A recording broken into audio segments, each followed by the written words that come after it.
Welcome back to another episode of Billy's Base. Today we have Mr. Mason, the Wolf Kinsella. How you doing, mate? You all right? Good, mate. How are you? Yes, all good, my friend. All good. The Wolf. Be honest with me, mate. Do you ever wake up in the morning, go to the bathroom, look in the mirror, and let out an owl? Come on, No. never. No. No. Come on, mate. You gotta live up to the name. No. The only I do because the reason I'm called the wolf is I've got ridiculously hairy feet. Oh, is that actually the trick? That's the reason. Yeah, I've got extremely hairy feet. It's kind of a party trick. Mm. Not really a trick as such, but if it ever gets a bit boring and you just want to break the ice, you kind of mention it, and then they go, "Well, go on, then get your feet out," and then you see it, and you're like, "Oh, Jesus, yeah, it's the hairiest feet you've ever seen." So that's what it was when I was younger. I used to get called like Wolf Boy and Teen Wolf and all these things. And my dad once said it like a nickname. He's like Mason the Wolf Kinsella. I quite like that. And then when I did my first Muay Thai fight, Hmm. novice Muay Thai fight, they asked if I had a nickname, and it just came to mind, and I just said it, and then that was what it was. Yeah. So it's not because I'm scary or anything like that. It's just because I'm hairy. So Not because I'm scary, but because I'm hairy. That's brilliant. I mean, you got it here. You got it all over the beard. You got a great head of hair as well. Do you know what I mean? So I think it would be rude for you to not have hairy feet as well. To be fair, so yeah, it's funny. I kind of see other people's feet; they've got no hair on it at all. Sometimes I'm like, well, that's weird, but it's just isn't it? Or some relative. fighters have a striking ego. Some fighters have an ego where they can't be knocked out. They have an amazing chin. You have a hairy feet ego. I can tell. Yeah, I'm very proud of my hairy feet. I've got the hairiest feet I've ever seen, and I challenge anyone to knock me off my pedestal with that. I think I'm the hairiest. I've got the hairiest feet in the world. Fantastic, mate. I mean, I think that is truly the recipe into why you are undefeated. 8-0 in the Amis, 1-0 as a pro, and you know, if anyone else can produce any hairier feet than you, then so be it. We'll see this challenge. Maybe that's the person to knock me off my pedestal with someone with hairiest feet, but I don't think that exists, so I'll be all right. Oh, brilliant, mate. All right, wicked. Well, no, I appreciate your time. I really wanted to get into the details about yourself. I didn't really expect to start with the feet, I'll be honest. But I'm Me glad that neither. I'm glad that we're starting from the bottom, literally. Very good. Very good. Very good. Very Thank you, mate. Thank you. We'll get to the top soon. So yeah, I mean, I want to get an understanding into yourself as a person. I like to go into a little bit more of the not psychological side of things, but just understanding how your mentality works, really, because you'll have a lot of fighters like Jack Foot that I interviewed recently. You'll have Manuel Del Valle that I interviewed recently as well. They don't really care all that much about being undefeated and win streaks. For them, it's more about putting on a performance for the fans. Because you are undefeated and you haven't tasted defeat, how accurate is that statement for you? I hate losing. I absolutely despise losing. So I have an obsession to make sure I never lose because I did lose in kickboxing. I did. I had 6 Muay Thai and kickboxing like amateur level fights, and I won my first fight.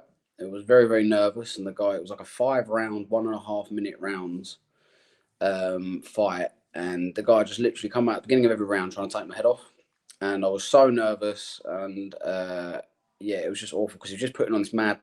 But after about 30 seconds, he'd usually slow down, and then I picked him off at the end of the towards the end of the round, basically every round. So I won every round. But yeah, it was really horrible. But I was really nervous, and I thought I was going to throw up and defecate all at once. So I thought my logic going to the next fight was kind of like, right, just don't be nervous, and then you'll win really easy. Like I'll just win. It will just all come out like flow state, like, and I'll be prime Conor McGregor and just knock him out easy. But I fought a guy who, and he was about 6'4". I'm only about 5'10" ish, 5'9.5". Right, I must have been about at the time probably about 5'8" because I was only about 16. And he's about 6'4". He was probably a few kilos on me because I had gone to a weight I really wasn't weighing. And yeah, I had no nerves whatsoever. And I got in there and he was punching me, and I couldn't even react to the punches because I had no adrenaline whatsoever. I was so calm that I had no adrenaline running through my body whatsoever. So my reaction time was just through the floor. I was getting hit constantly, and I was just like, I got an 8 count in the first round, and I was like, "Oh, mate, this is terrible." Mm. Then the second round started. I remember going back to my corner. My coach said, "What the fuck was that?" And I was like, I don't know." And then I went back to my corner, went out for the second round, and I started to land my shots, land some kicks and stuff. I was able to dodge punches suddenly, and I probably just nipped the second round. And then the third round, I come out and I went for him, and I smashed him up pretty good actually. He had a bleeding nose and bruised up, but it was his home crowd, and he had a strong first round, and he ended up getting the win. And I think arguably it could have been a draw, but um, I left that being really, really bothered. For probably about a month or so, I was really, really, really upset with myself. I kind of reconsidered fighting in my head because I was just like, well, I only want to do it if I'm going to be one of the best fighters ever. And like, Floyd Mayweather didn't go 1-1. Do you know what I mean? Like, Khabib didn't go 1-1. I was comparing myself to all these people. Yeah. Um, but the truth of the matter was, like, it didn't really matter. And I did get back on the horse eventually. And I did some interclubs, and I come back and I won my third fight by a first round finish. And yeah, it did take a lot out of me. I'll be honest. Like, I struggled with it, but I think that is part of why I'm so focused on improving and staying the winner, even when I'm doing well. I think some people might get to 5-0 and think, oh well, if I lose the next one, I'm 5-1. It's only amateur, whatever. But I was just like, no, I need to win every fight. I don't care. I need to win and get better and get better and get better. And I'm the sort of person that will watch my fights and even if I won really dominantly, and I'll always look for ways to improve. I think that's where a lot of other fighters maybe don't. They don't maybe do that as much. Maybe they only really paying attention, look and pay attention when they're lost.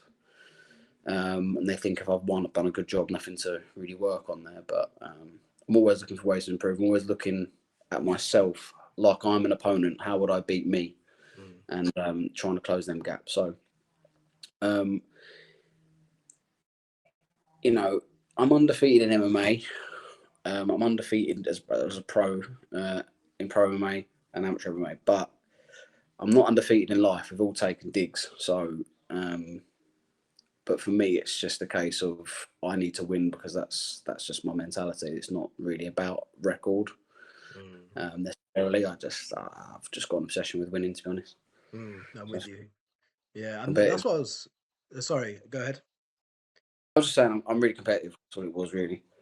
Yeah, no, I was gonna say, because I can tell that, just in the way that you come across, the way that you speak as well, the words that you choose to use, is that losing in any way would affect a normal person, but losing for people that are so determined and disciplined, people that are MMA fighters, they're like class above the rest of us when it comes to courage and that level of intensity within their lives. So what is it do you think about people that start MMA or do MMA or do any kind of professional combat sports that separates them from the lay person? I think it's something a bit more primal about fighting as a competition because at the end of the day, if someone beats you at tennis, that means they're better than you at tennis. Someone beats you at football, it means they're better than you at football, or at least better than your. They're a good player. To be fair, if you win a football game, it doesn't necessarily mean you're better than the player you beat. Do you know what I mean? It just Team means that the sport. team are better. So there's even less kind of responsibility and like personal. It's not really as personal. Whereas when it's a one-on-one sport like tennis, obviously, like, oh, I'm better than you because I beat you. Mm, Then I'll beat you on another day. But if I beat you at tennis, it means I'm better than you at tennis. If I beat you at ping pong, it means I'm better than you at ping pong. If I beat you in MMA, it means I can beat you to death, which is a kind of a different thing, right? there's Like levels. it kind of like to the fighters, we go, oh, you can beat me at tennis, yeah, but I can beat you to death. I can kill you if I want to, and that's a different thing. And on a psychological level, on a primal level, I think people, especially men, they know that pecking order when they're in a room with other guys. Like, there's kind of, you kind of know, or at least you think you know. Mm.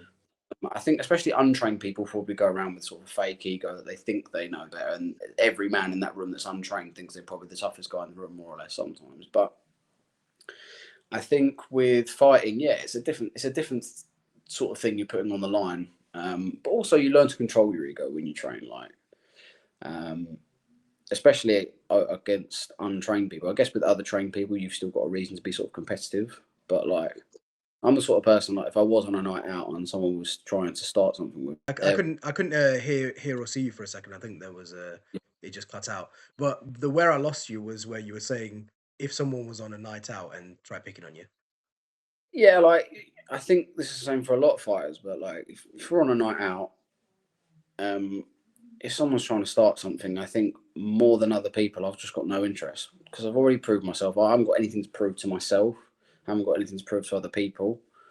Um, so unless they were seriously threatening me or someone I care about, I'm probably more likely to just completely de-escalate the situation. And also, I've probably been training all week. I'm tired. I've probably got an injured hand. I don't want to break my hand on their face. Do you know what I mean? Anything like that. So yeah, if not because I've got no ego about it, I just can't be asked. Yeah, yeah. but, but yeah, no, it's different. It's different competing in MMA or boxing or anything because it's a fight and it's you know there's a you're kind of beating them on a sports level and also on a little bit of a primal level, I think. But Mm, maybe that's just my opinion. Maybe other people would say different. But mm. Yeah, yeah. So yeah, definitely an interesting take, and yeah, I feel like I would agree with that. And but then you were mentioning about the night out. If there were to be someone that is chirping away at you, at least they're doing it to your face, right? Whereas you have a lot of prevalence with fans online that will use burner accounts, that will have a picture of a fighter or whatever mm, it is, and they will chirp away at you online. And you'll have fighters that have had legendary careers like Israel Adesanya, for example, but are now on unfortunately a 4 or 5 fight losing streak, that they'll refer to them as like bums or wash or anything like that. Why do you think that, especially in MMA, I've found that that's so prevalent? um, it does come back down to a primal thing a little bit because I think every man has like no man is necessarily born or sort of grows up with this innate idea that they're really good at something when it comes to like tennis or ping pong or any of these other sports. You know, if they've never done tennis before, they're going to probably assume, oh, I'm probably not that good at tennis. But some of these people have never ever had a fight and they just think in their head that they're going to be able to fight. So I think there's a part of that. So that their perceived ability that they're good at it is generally way inflated over what it actually is compared to maybe some other sports where people kind of know their level a bit more and they're not so um, confused about that. But also people are just dicks, aren't they? I mean, like, you know, I had to unfollow a lot of MMA pages a little while ago because I was getting really frustrated. Um, What can with? you hear me? I can hear you, but sometimes it cuts out for like a second, but I can still hear your Um, voice. What were you getting yeah, frustrated with? I had to unfollow a few MMA pages because I was getting really frustrated with like the comments and stuff. Like I'd see a post, and as you say, we talk about like Israel Adesanya or something, and then be like, "Oh, he's absolutely shit." Da, da, da. And I just think like, you don't really get it, do you? Like if you're in the UFC, even like a bad UFC fighter is still a really good fighter. They're really good martial artists, and they've probably trained for several years. Um, and if you trained them, you'd be like, oh wow, like you're really good at it. But because they're in the UFC, you don't know them. You suddenly are like, nah, you're right. Like it's. I get it's all relative, isn't it? Like it's like footballers. Like people go, oh, he's shit, and it's like, well, actually, he's in the Premier League, so he's all Mm. right, isn't it? But obviously, they're talking about relative to other football players at the top level. But you know, I guess you can't like I don't take anything to heart. I started posting some content stuff and like you get random, especially like I do like some rankings sometimes and Mm. people will come to me like, oh, you've got no, you know what the fuck you're talking about. You've got no brain, whatever, and you can just tell it's a kid who's never fought in his life. And I just think I know more than you've ever known about fighting.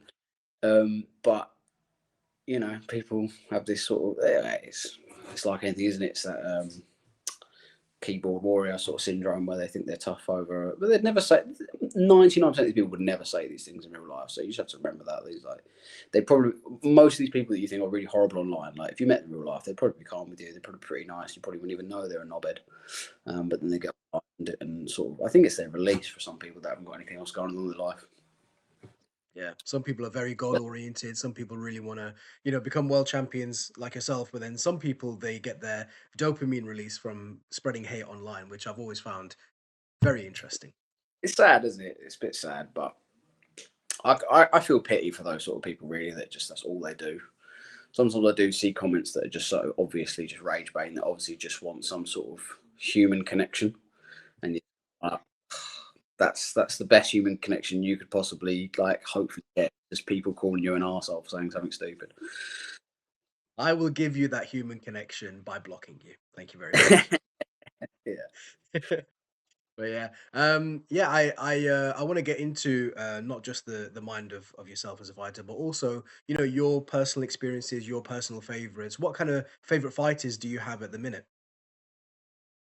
Um, hmm. I must say, in the last So I lost you when you said for the past 2 to 3 years. yeah, so for the last last sort of 2 to 3 years, I haven't really been that interested in the UFC anymore. Something about it just kind of lost like the excitement for me. Like I used to, it feels like the fighters at the top level now seem to have. I don't know. It just doesn't seem to be quite as interesting. There are a few fighters I quite like. I quite like Joshua Van. I think he's a really interesting fighter to watch. I think Ilya Taporia is a really impressive fighter to watch. Um, I've always liked watching Justin Gaethje, as anyone would. My favourite used to be DC for a long time, but frankly, like DC was one of my favourite fighters. It wasn't really necessarily because of his style at all. It was just I'm more of a fan of the person, um, which might seem weird. Like I do like people for their style as well, but I find it hard to root for people if I think they're just genuinely bad people, and that's just me. Like other people can completely ignore that, and they just totally look past that. Like there are a lot of John Jones fans out there, um, which surprises me. But I guess as I say, some people just completely look past the person. But I think especially with MMA being such a personal sport, like it is an individual on individual, it's one on one, it's man on man. I feel like it's kind of hard to completely look past the person that's doing what they're doing. I feel like it is a personal sport, and personality should matter. People love the personality of Connor. Do you know what I mean? But they seem to completely ignore the personality sometimes when it's bad. Like if they're annoying, they'll be annoyed by it. But if it's just like John Jones, for example, who does like not very nice things, then they kind of like, I'll just ignore that because it's inconvenient for me to care about these things. Like it's empathy kind of wears people out sometimes, I think. And but I think you should have empathy for the people he competed against, who he cheated against. You know what I mean? Like I feel, even like, obviously I said I'm a DC fan, but I like sometimes I do just really feel so bad for DC. Like, could you imagine his legacy in the sport if John Jones wasn't around, cheating, taking steroids, all these sorts of things? People would say he's the goat.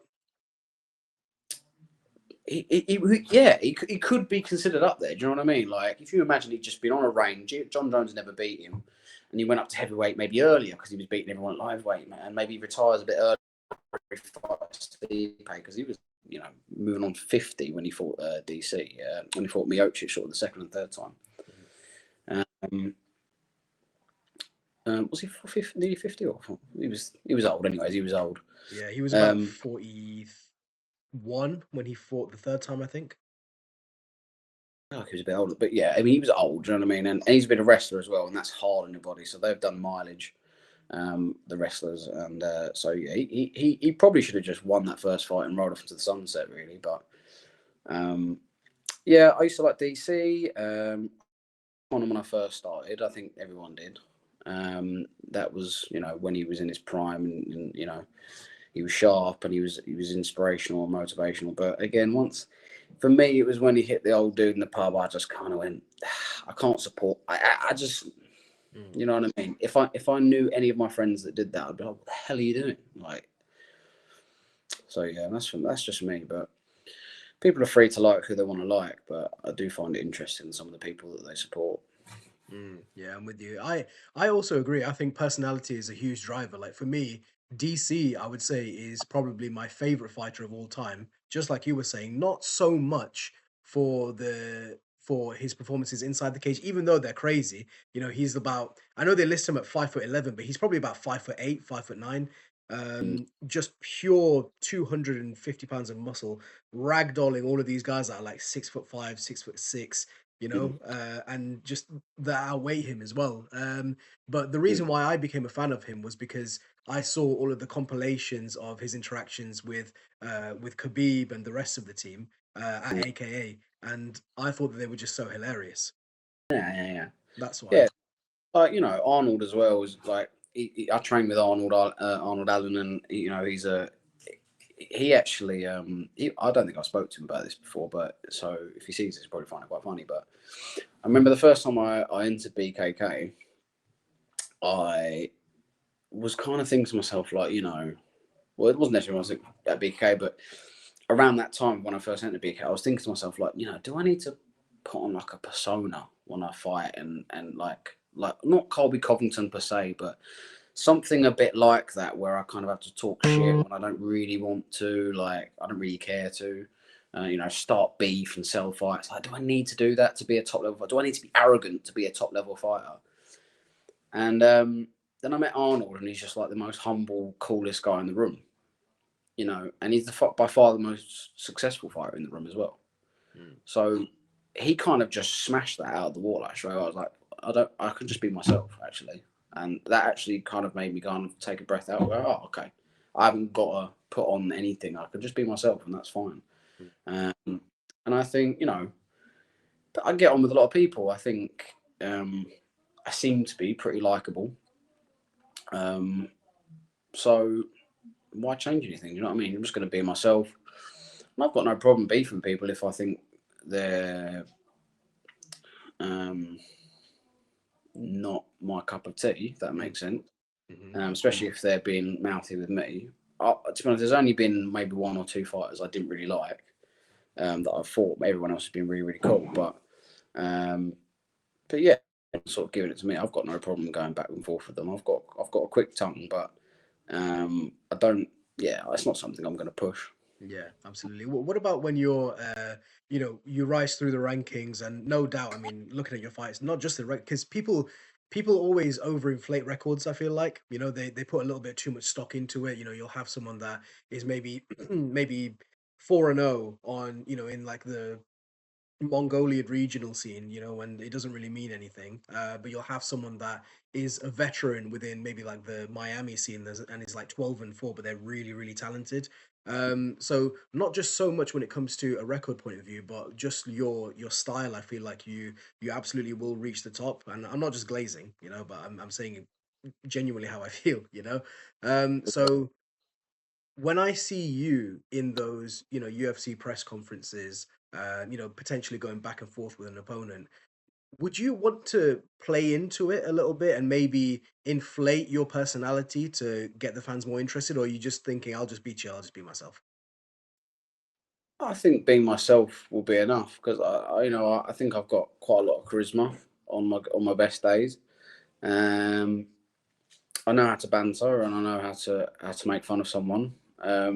So I think I'll have that just fine if someone wants to start with me. But as I say, I'm not gonna like unnaturally sort of force that to happen. I'm Like a just gonna Josh be. Hokit or a Colby, for example. Yeah, I can't do that. I can't do that. Sorry.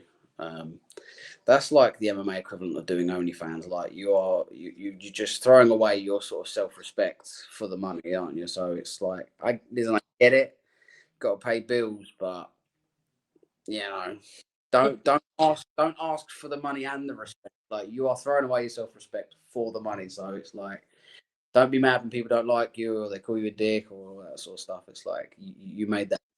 I mean. Yeah, that's true. I mean, yeah, you I tried hard not to laugh there because, like, sometimes it interrupts it when it comes to editing the clips, but that was too funny. I mean, yeah, like, you're with OnlyFans, you'll sell yourself for, like, 7.99 a month or whatever it is, whereas some fighters that, maybe do put on that kind of personality that won't make it to the belt for title defenses, won't even have the pay-per-view points to be able to reap the rewards from that. So Mm. it is an interesting development, isn't Look, it? listen, I respect it when fighters want to talk their trash because I think it's like you're putting pressure on yourself, and now you have to perform. So I don't dislike fighters who do it necessarily, especially if it's like fairly natural. Like if you're going over the top, I generally just kind of think it's like a bit cringe. But uh, oh, I Uh, think I remember what I was going to say. yeah. So I think I was saying, like when guys talk trash, like I like it, like go for it, but you are putting pressure on yourself, so you then have to perform. And I'm a little bit like if a guy's sort of cocky with it, got a bit of like swagger and arrogance to him, and he's sort of talking trash, I kind of sit back and I just kind of go, well, let's see what happens now. Like if you lose, I'm probably gonna laugh, Mm. but if you win, I'm gonna be like, yeah, fair play. So it's kind of like I don't mind either way. Like it's a win-win for me as the viewer, and I think that's why people like talking trash because they get to enjoy it either way. Like they either get to go, oh, that guy's pretty cool. We talked all that trash and then won, Yeah. or they talked all that trash and then you can laugh at him. So it's like it's a win-win for the audience. But just to sum up, basically, yeah. I mean, if you talk trash, that's fine. But you're putting it on yourself. Do you know what I mean? That's the pressure's on you. So Mm. it's up Yeah. to you. It's You like know what I the mean? Ilya Taporia effect, isn't it? People loved it when he talked trash against. Oh, actually, no. So people didn't like it so much when he talked trash against Volkanovski because Volkanovski is such a fan favorite. He goes in and knocks him out. Then he gains some fans. Then he goes in, talks trash to Max Holloway as well. It's one of the funniest interviews that you've ever seen. The one with Brendan Fitzgerald in the middle, where he goes, "Who is Joe?" And then he gains even more fans. And then he does it against Oliveira, but not so much before then in the face off where he says, I'm sorry, it has to be you, goes in there, knocks him out. Again, amazing. But then it comes a pitfall, doesn't it? Where, he has that performance against Justin Gaethje and it's not quite, you know, like you'll lose fans because of that, but then you'll also have people that will respect you because of that. It's sort of hard, isn't it? With Taporia, I think that is he's the perfect sort of example, and McGregor, of where an ego just takes you it takes you so far, but it can also be a pitfall, and it can cause mistakes. And I think when you've got a massive ego and you've got a bit of arrogance about yourself, you are prone to underestimating your opponent. And Conor McGregor did it to Nate Diaz. Mm. And that's where he threw all his punches thinking he was going to knock him out pretty easy, and when he was still there, still in his face, that's where he got found out. And then obviously the second fight, he sort of recalibrated, didn't throw like punch himself out so early, pace himself, and he was able to win the fight. Obviously, it was quite difficult, but he Mm. won the fight. And I think that's pretty much you know exactly what happened with Topuria and Gaethje. Yeah. I think he underestimated Gaethje's jab massively. I think he underestimated Gaethje's cardio and just ability to take damage. Mm. Um, got low power mode. Um, I think he underestimated his ability to take damage. So when he didn't go out in the first round or first two rounds with the body shots and the good shots he landed, Mm. I think he punched himself out a bit. I think if they fought again, like tomorrow, but obviously taking into consideration healing and everything like that. I think if they did it again and Ilya Taporia approached it again with a new outlook on Justin, I think he would have quite fairly handled it. To be honest, um, I do think it was pretty much just that Taporia completely underestimated multiple aspects of Taporia of Gaethje's ability, especially his toughness. So, Mm. but Gaethje, Well, yeah, all good. So yeah, I mean, you were talking about Gloria and Gaethje and his mentality. I think it's interesting because Topuria visualizes it and he has the pre-fight parties and he says, "Oh, I'm going to do this, I'm going to do that," and he seemingly doesn't think anything other than that. So when there is some kind of moment of, oh crap, I'm losing, you know, that hasn't shown as part of his visualization. So for you as a fighter, do you visualize these things, or do you just kind of go in there and think, I trust my skills, let's see what happens? I do visualize myself in unideal positions, which I believe could happen. Um, but mostly it's positive, especially away from the fight. When it comes close to the fight, I'm mostly looking to visualize the positive, Mm, um, because obviously you don't want to make yourself really, really nervous. But yeah, away from the fight, sort of, weeks leading up, especially like, if they're a really, really good wrestler, you might visualize certain sort of positions on your back you might get put in. If they're a really good striker, you do visualize maybe taking a couple of extra digs, or what happens if you've got a bit of a sore leg. Maybe they kicked your leg a few times. What happens if you have to switch stance? These sort of things. You just take them into consideration. Um, but obviously, you don't dwell on them too much. You don't worry about them, but you just have to, go in with an open mind, I think. yeah, yeah, absolutely. And by the way, if it happens again, I think just wait it out, and then should be all good within maybe like Yeah, 10, cool. 15 No, seconds. Um, okay, cool. So what I like to do is I do like to ask questions, but I also like to play a couple of games. So you down? down. Okay, cool. So the first game that I want to play is just guess the UFC fighter. I'm sure you know how it works. It's, you just you think of a UFC fighter in your head, I'll think of one in my head, and we ask each other questions, but we can only answer with yes or no. You with me? Okay. All right, all right. Okay, cool. So I'm thinking of one right now. Have you got someone in your head? Let me think. Let me think. Let me think. Let me think. Yeah, I've got one. Okay, how niche is yours? Say again. How niche is yours? Not that niche. Okay, because one time I did one with Manuel Davali, and I had DC and he had Duho Choi. So I just want to double check. Theo Choi's all right. I mean, To DC? well, compared to DC, yeah, it's a little bit. Okay, cool. I'm gonna pick one now. Okay, all right, I've got one. Do you want to Okay. start with the question? I'll ask the first question. Okay. Have they ever fought for or won a UFC title? Yes. Okay. Is your fighter 155 or above? Yes. Okay. Has my fighter won the? No, Okay. they've not won the title. Okay. No. Okay. That's a great question. Damn. Has your fighter ever been a champion in the UFC? No. Okay. Has my fighter fought for the title more than once? Yeah. Okay. All right. Yeah, that's another good one. I'm gonna have to up my game here. Okay, so I know that your fighter is 155 or above, and they've never been a champion before.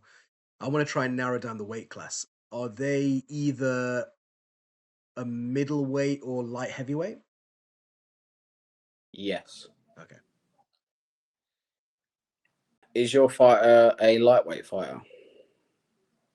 no. Ah, I thought I had you there. Not within three questions. Come on, man. I don't Well, go over that easy. I pinned down to a couple of guys, but okay. Mm, I'll say you are on the right track though with that questioning. Okay, so I know that they're either middleweight or light heavyweight, and they haven't fought for the belt. Is your they haven't fighter? won a title. They haven't won a title. That Oh, was they the haven't question. won a title. Okay, okay, okay. Thank you, man. You threw me a bone there. I appreciate it. All right, what can I say? I'm a nice guy. Let's go with.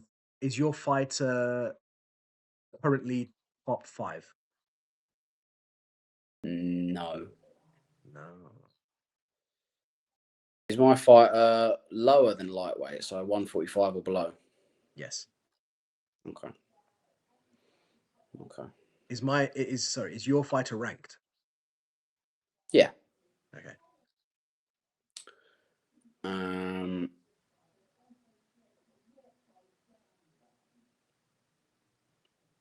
hmm, feel like I might have answered one of your questions slightly wrong, but I don't really want to give away. It's not. It's not wrong, but it's mate. What was your question about the weight? You said, "What are they a middleweight?" Are they? I asked you if they're either middleweight or light heavyweight. Okay. Did you specify as well after that middleweight? No. Okay. All right. Okay. We're fine. We're fine. We're fine. We're fine. Okay. We're fine.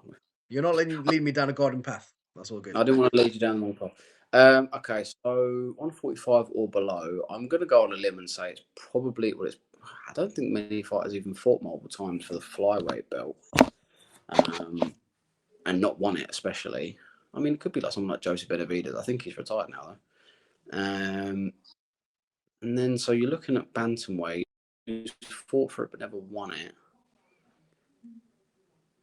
And I said fought for it multiple times as well, and you said no. You said yes, I didn't you? said yes. So, are there any bantamweights that have fought for it multiple times and not won it? I'll be honest, I am getting a bit scared. It was my turn to ask a question.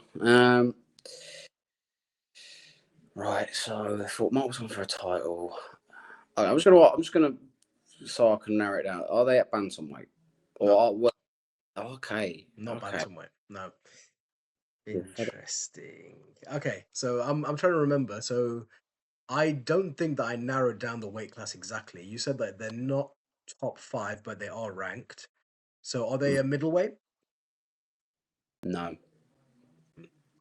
Light heavyweight, okay. no, not currently.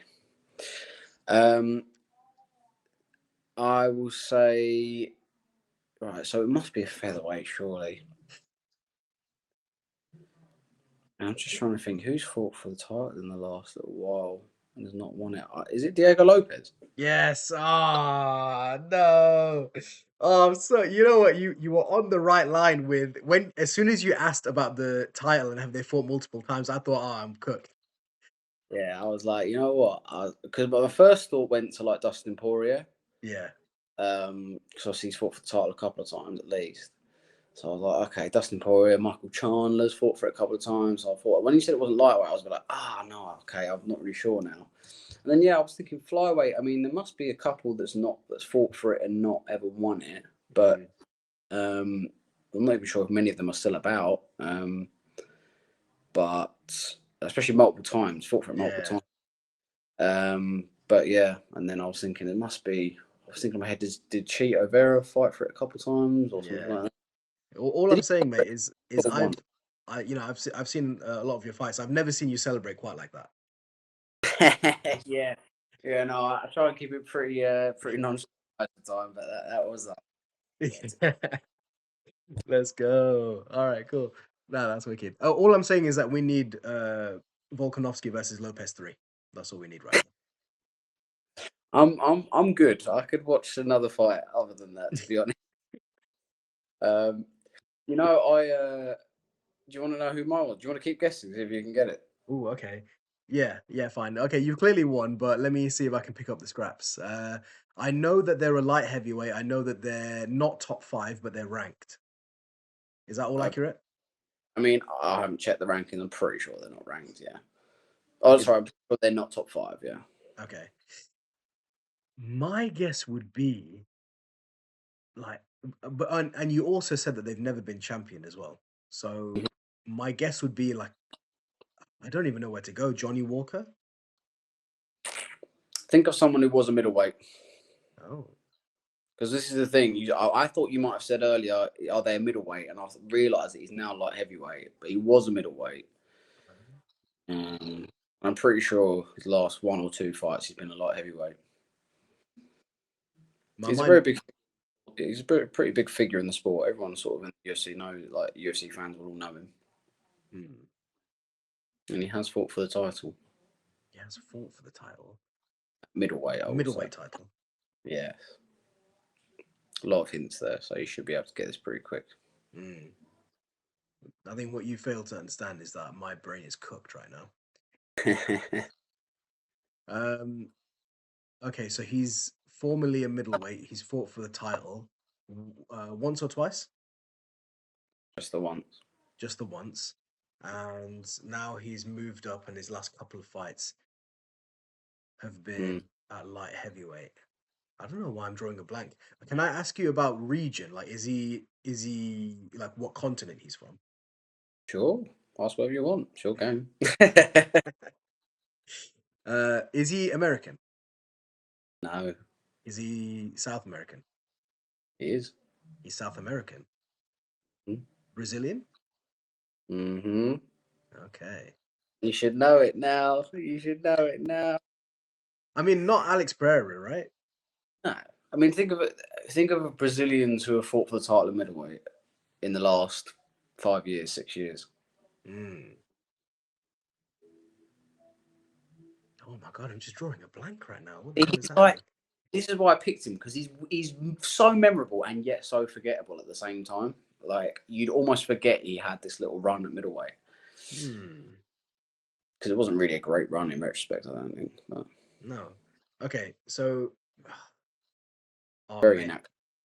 Oh mate, I'm absolutely drawing a blank. This is really bad. Okay, so he's Brazilian. He had a The run. best physiques in the UFC. Sorry? The best physiques in the UFC. One of the best Clearly. physiques. Oh Ah. gosh. Oh my God. Oh yeah. Okay, See okay, what I mean? okay. Like he's yeah, it's Okay, Paulo it's Costa. Chris Barnett. I got it. Okay, Yeah, Paulo Costa, right? yeah. But this is the thing, like he is like very memorable, but also didn't actually Yeah. do a lot. You look in retrospect, like he had a fight with like a 50-year-old Romero. That's a scary dude. Mm, Um, and then what other notable wins did he actually have? I mean, he beat Johnny Hendricks. mm, He beat Luke Rockhold, who gassed. I mean, I've never seen a fighter more tired than Luke Rockhold in that fight. yeah. It's a very much over the hill Luke Rockhold as well. So yeah, I mean, I'm not a. In terms of fighter, I think Luke Paulo Costa was pretty overrated at the time, and Israel his play is pretty good, but Yeah, but it's an interesting one though because he did move up to light heavyweight and he beat Mezkonov, right? So yeah, that's a pretty good win. That one or two light heavyweight. Is it just the one? yeah, just the one light heavyweight fight he's had. He's very inactive, so I thought he'd had two by now, but that's what I'm saying. I'm a little bit out of the UFC loop, a little bit, so sure. You're good, man. You're good. And I didn't want to play another game with you because you are so famous for your rankings. I want you to do a blind ranking for me right Let's get more hate. That's fine. now. Exactly. But you know, as we said, we don't pay any mind to it. So I don't claim to be good at the blind. This is what kind of annoys me. I'll be in the blind ranking. I'll do the blind ranking. I'll be, oh, this is terrible, and they'll be like, you're an idiot, and I'm like, no, I, or like it'll be like it was basically perfect until like, oh, I accidentally had to put like GSP at 8 yeah. because that was the last one, and they go, oh, idiot. It's like, what can I do about that? What can I do about that? Literally blind. Yeah, I literally do not know what's coming next. So All right, and you won't know what's coming next for this one. Are you ready? yeah, I'm ready. I'm ready. Okay. The first fight I have for you, mate.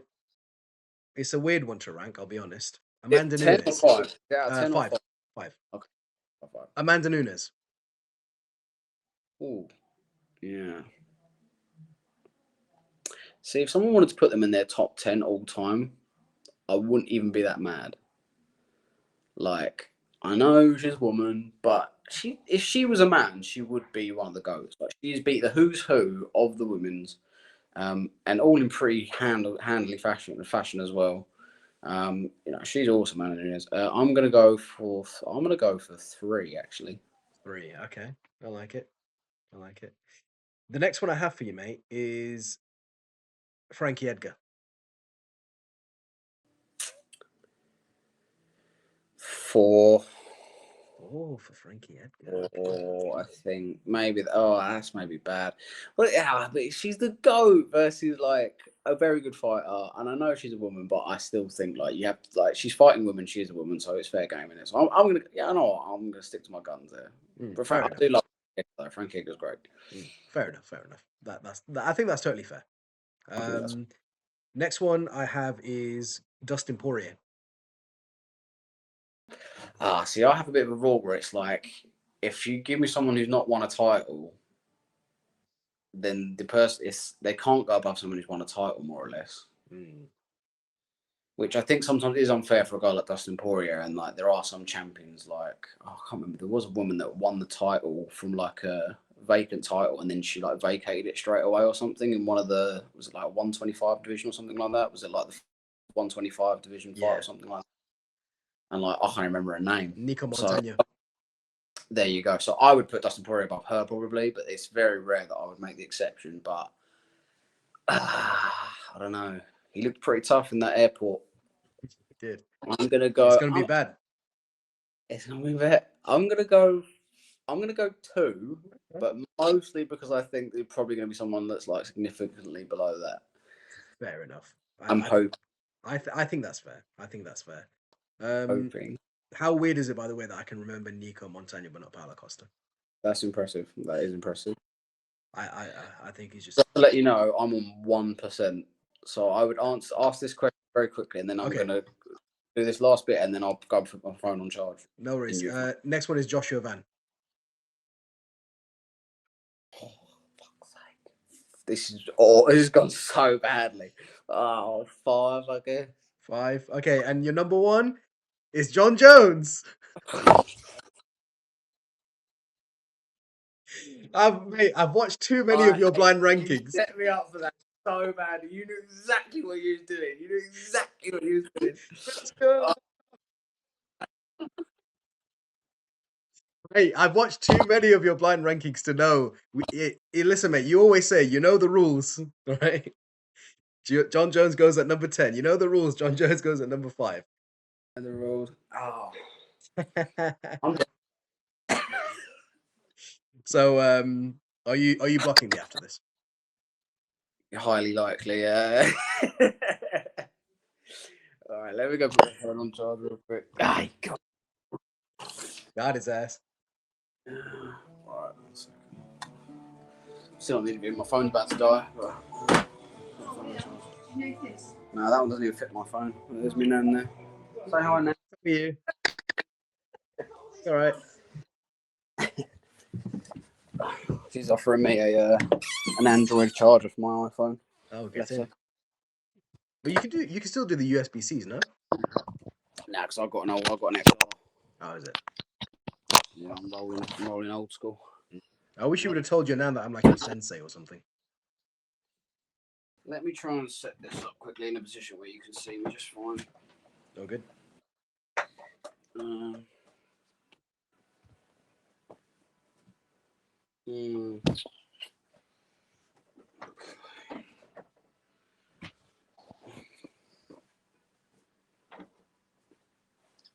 Mm-hmm.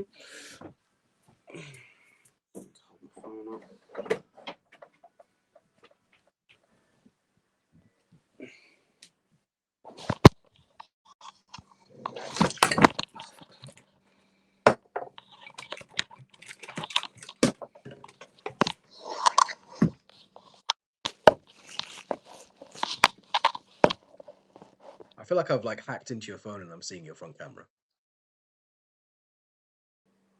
You are seeing my front camera. Oh. Let it be clear for the record that I did not sleep with Mason Kinsella. Also, he thinks. Let me be clear. Let me be clear that I did not sleep with Mason Kinsella. Also, he thinks that John Jones is number 1. False information. It was AI. Stop the cap. Up the cap. It was AI. AI's going crazy nowadays, man. They even got me ranking John Jones at number 1. For real, though. Okay, let's get back to it. Let's get back to it, man. Listen, you can be the biggest man in the room, the baddest man in the room, but even if they are the biggest and baddest man in the room, they will still have their childhood Teddy with them. I've got no shame. And that's a fact. That's a fact. I rate it, mate. All got one. Yeah, exactly. I rate it, mate. I rate it. Yeah, so I wanted to get into a bit more depth about yourself and like aspirations, because so often you'll have media members at the UFC, and I'm sure you've seen stuff like this, right? Like you'll see media members at the UFC media press conferences, and it'll be the first question. They'll be like, "So, do you think that you're gonna win your fight?" It's just ridiculous, isn't it? So on the same line of things, I don't want to ask you stuff that you know will wield really common answers. So of course your career aspirations are to become a champion and to move up the rankings and to gain a lot more notoriety. But outside of that, what else would you say are your aspirations within your career? I actually have like a lot of really big aspirations outside of fighting as well. Hmm. Uh, I feel I think about a lot of different things, and I feel quite strongly. I think some people are like totally shut off to the world, like outside of maybe their job and just like whatever they're watching on TV at the time. Hmm. And it's a blessing and a curse, I think, sometimes because I think you kind of I think it's good to be aware of things that are going on and maybe like politics and things like that. I think it's good. Also, it causes you a little bit of stress, and maybe there are things you can't change that you're spending your energy on. However, hopefully, with my platform that I'll hope to build, Mm. I think that does put me in a position maybe to help certain things and sort of work from there. You know, I don't really care to be like extremely rich. As long as I'm comfortable and everyone's like okay in my life that I can help anyone that needs it. That's kind of where like I want to be someone that can see someone in trouble that I think Yeah. deserves help and help them. If I need to. That's kind of where I want to be.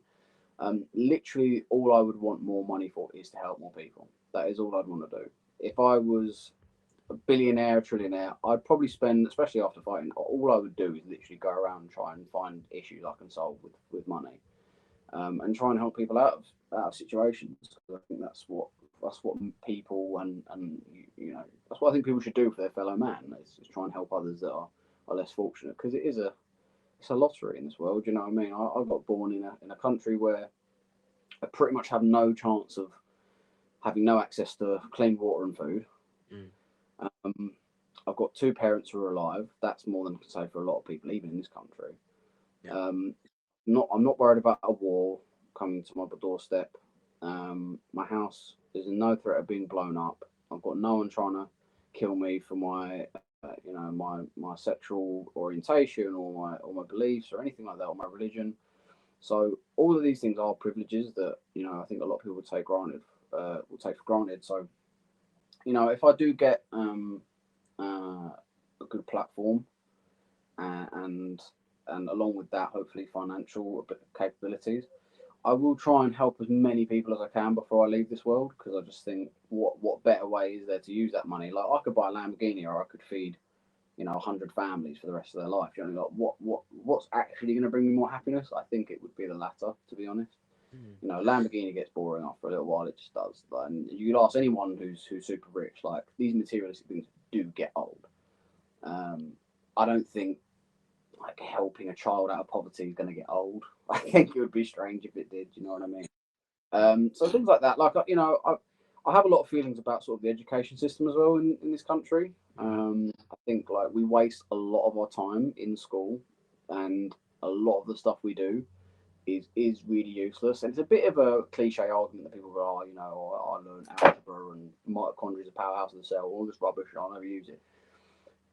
It's definitely good to know stuff like that. I'm more concerned with just like, yeah, stuff that is literally useless, and will literally never be spoken about again for a lot of people. Things like in math, like certain things in maths are just so theoretical that you would only use it if you were doing like rocket science or things like that. I remember learning something in math. I think it was like dividing a fraction by another fraction. Mm.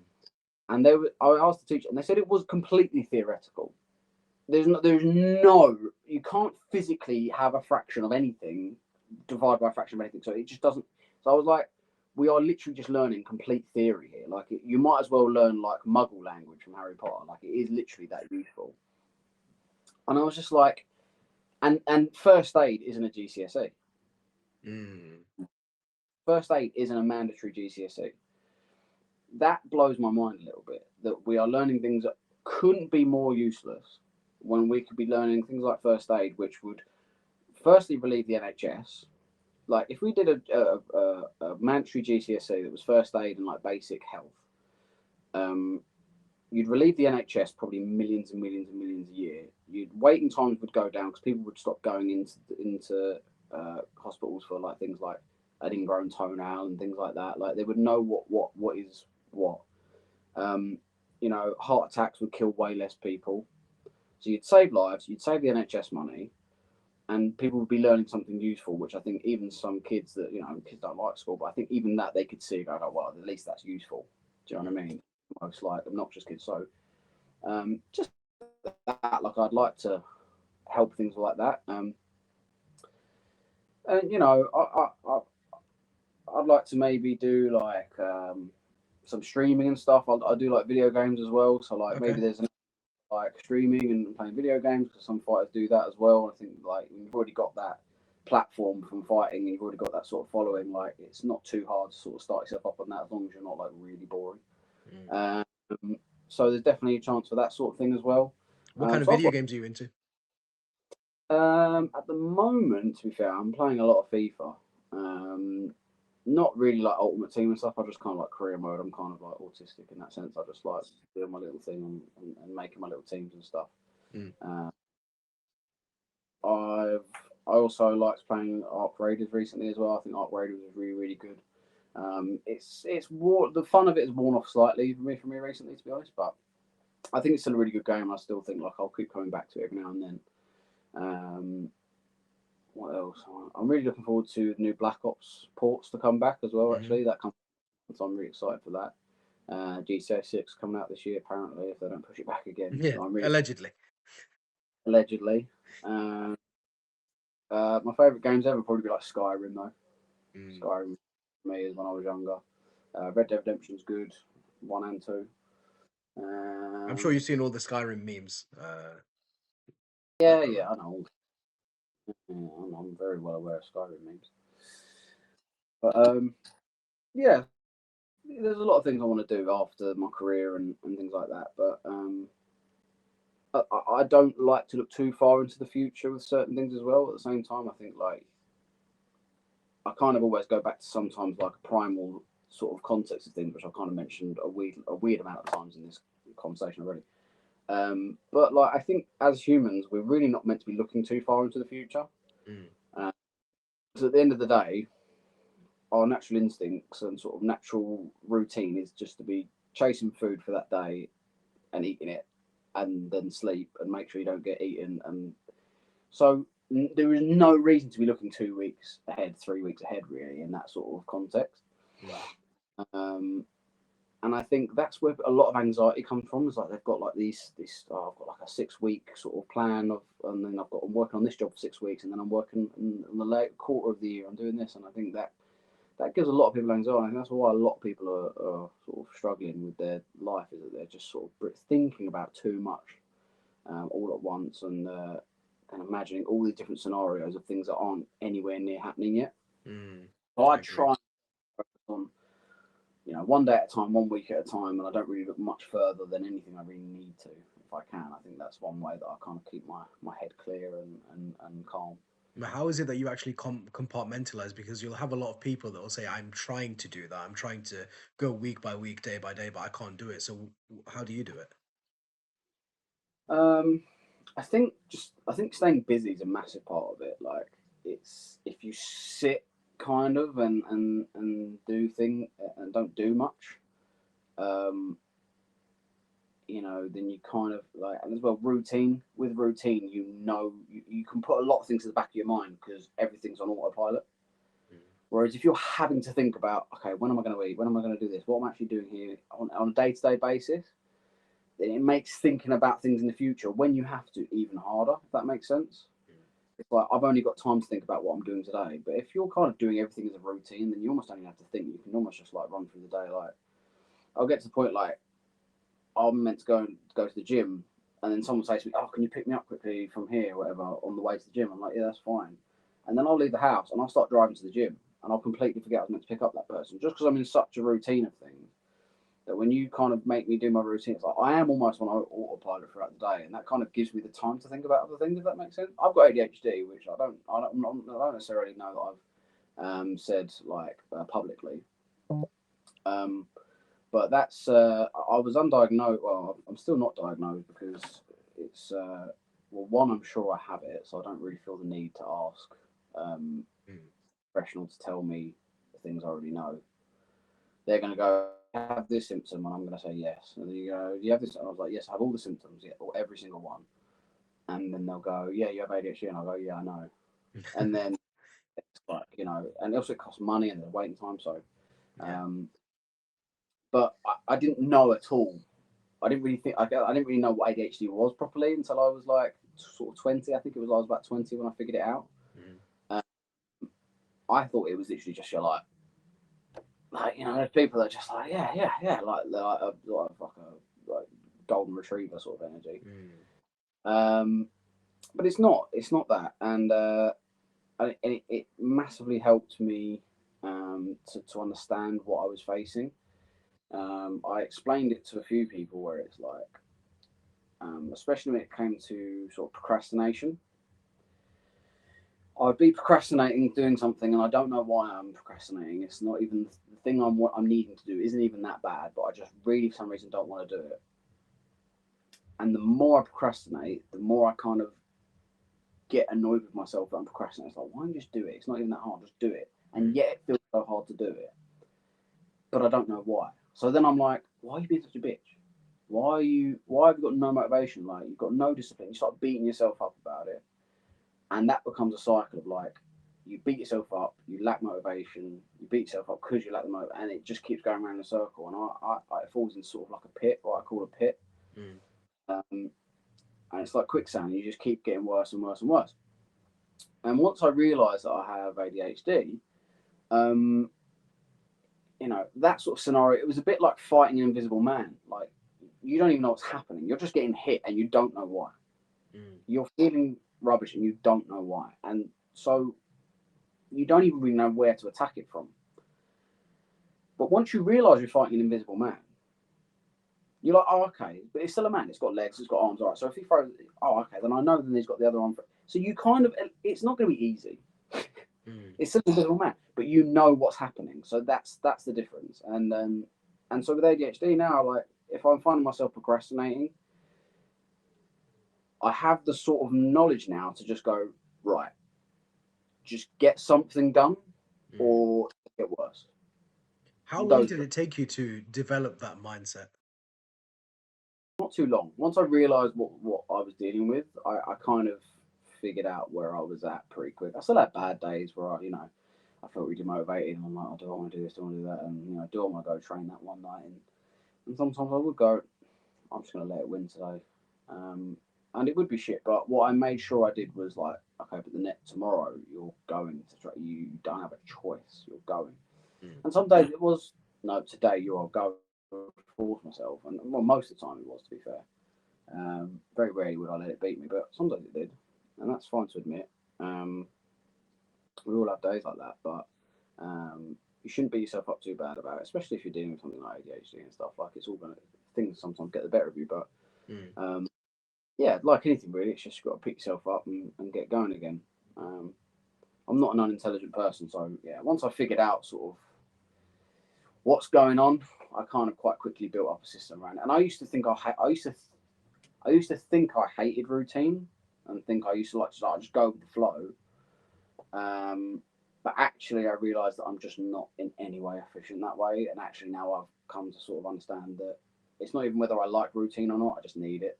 I just Mm. need routine to really be working well. Um, it's kind of like a bit of a love hate relationship with camp as well because when I'm in camp, I'm super busy. I know where I am every minute of the day. I know when I'm eating more or less. I know what I'm eating more or less. And so, even though it's tough, it's the only time I feel really clear headed. Mm. So, Interesting. in a way, I don't like. I, it's like I have a fight and I'm like, oh, I don't want to go back into camp just yet. Like I want to relax. Yeah. It doesn't take long before I'm sort of like this bittersweet. Like, oh, I'm enjoying relaxing, but I'm also not feeling great. That I just don't really know what I'm doing with myself, and so. Yeah. Because That's I know that we joked about it a little bit earlier with Dustin Poirier, but how accurate do you feel that is for someone like him that dedicated, 20 plus years to fighting and training and going through camps, and then obviously now he has his businesses on the side, so he can get apart with that, but there isn't quite anything like it, is there? definitely not. Yeah, I sympathise massively with a lot of fighters. I think it's. I don't want to like offend anyone or anything, but I do think there is kind of a sense of like, and it kind of goes with anything, a little bit of like maybe with like the military as well. Like once they leave the military, they're so used to this regiment and this regime, and they've also committed a lot of their life to doing something, and also it's very exhilarating. There's a lot of adrenaline, so there's a lot of like kind of similarities there. Like when they come out of it, Mm, I think they struggle to find themselves. They struggle to find their identity. They struggle to find their place in normal society.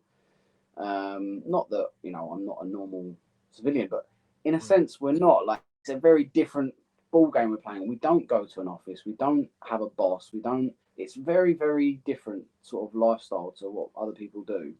And people might do their hourly workout or whatever a day, or even they might even train 2 hours a day, and then they go to work and whatever. But it's like 2 hours a day is a light day for a fighter, and so it's like it's yeah.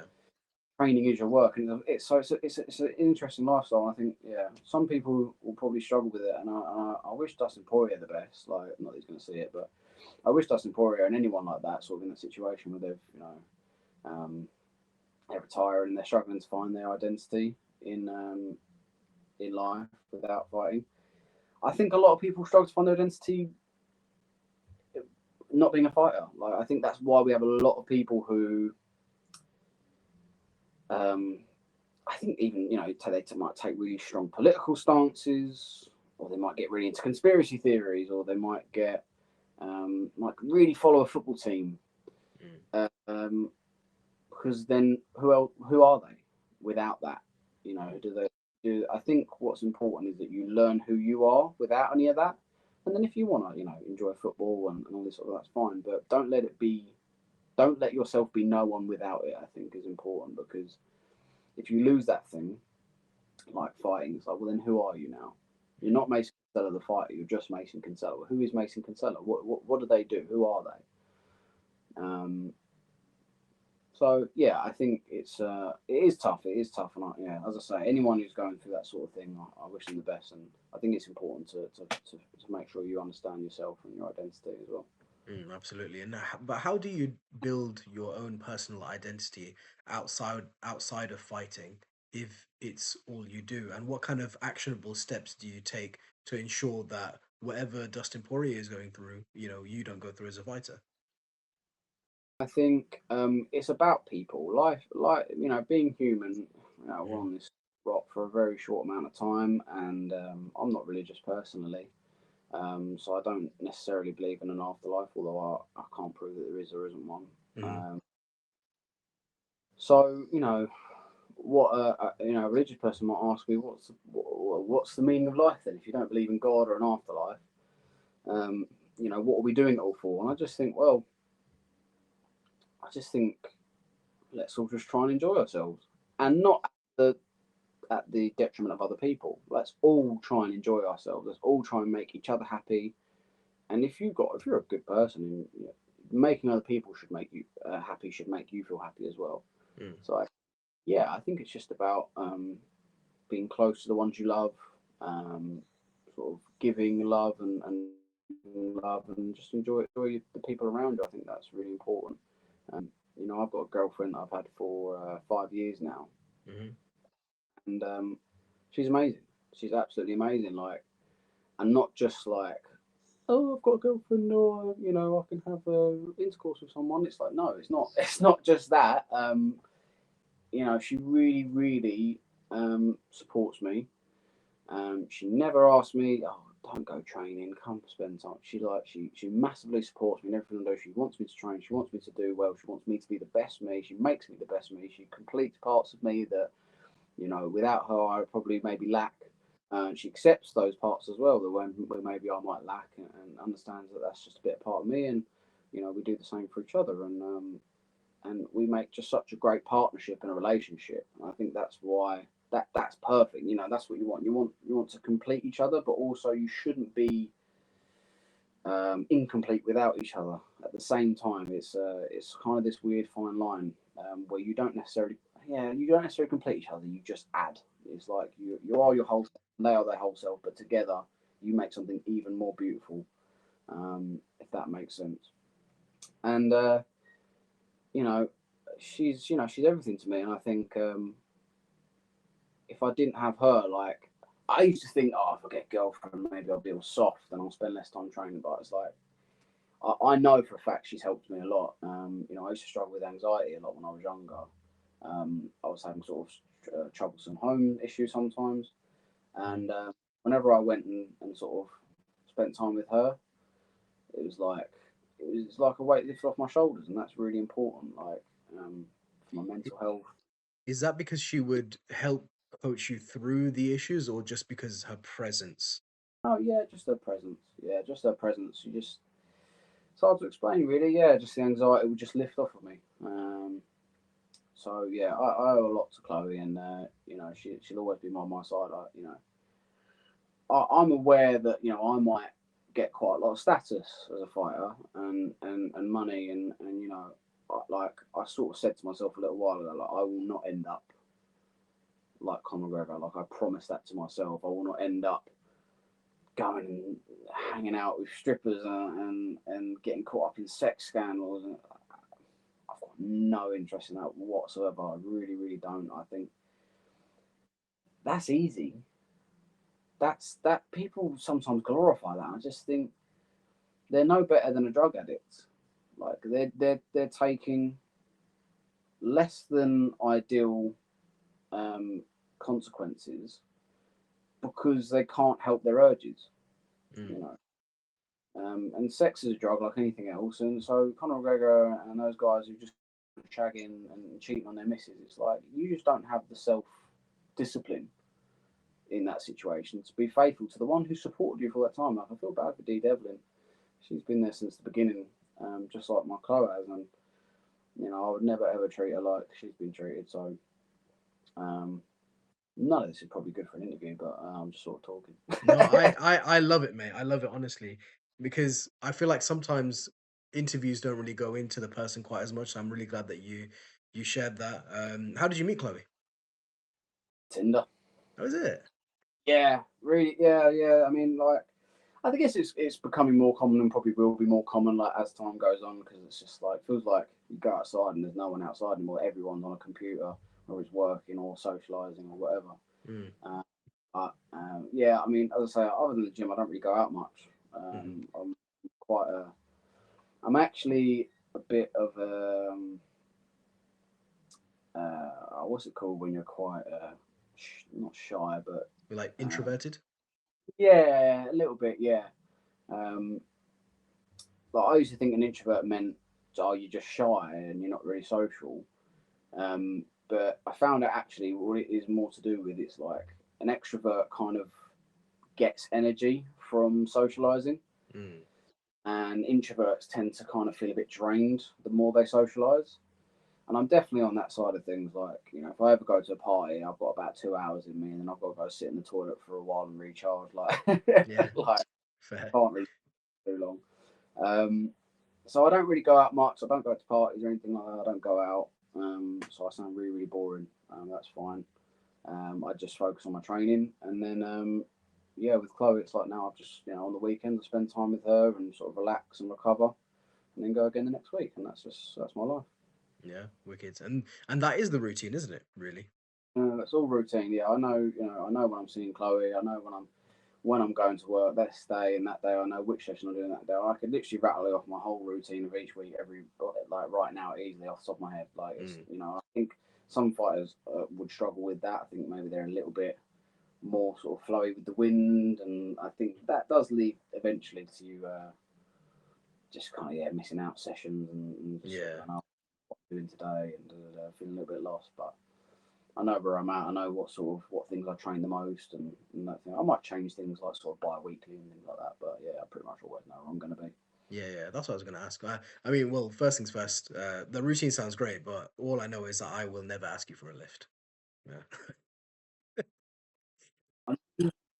But it does happen. It does happen. I'm gonna be on the side of the road with my little bag, just waiting there, being like, "Where is Mason? Where is he?" Probably, but yeah, not the best list. But, Do you with your routine, because it does sound very good, and it sounds like what a fighter demands, really, because you need to make sure that you balance that training, that obsession that you have with training, but also the support around you. But how do you how do you ensure that you have that routine, but also try not to avoid ways that you can actually optimize it? Like maybe if things can get better with it, that you make sure that you're not avoiding that. yeah, yeah. Well, you try it. You try it. Obviously, you don't make any massive changes. But like for me, I was feeling there was a sort of period towards the end of my amateur fights where I maybe wasn't as sharp a striker as I maybe was before. I think I started to. I don't want to go in too in depth because I don't really want to give anything away. Fair. Not really, maybe care to listen, but um, I was sort of committing myself to trying to get better at a certain thing. And short term, it was okay, but then eventually, it kind of affected my whole style that I had before, and made me quite yeah, like just sort of like a mobile and not really flowing as well. And I just kind of lost my flow. And then eventually, I kind of was in this in between where I've kind of gone all the way over here, and then I've gone, oh, let me pull that back a bit. And then I didn't actually know how to get back to where I was in the Mm, first place. I was kind of in this place where I'm like, I'm somewhere between here and there, but I'm kind of lost in the middle. I'm not really anywhere. Um, and yeah, it was a kind of a weird sort of time where I just kind of tried to sort of refigure out what I was actually good at and sort of refined my own style. I've always said my style is kind of it kind of flows. Like it's never really one thing. Like I think with certain fighters, you could absolutely like if you made a silhouette of them, you'd know them straight away.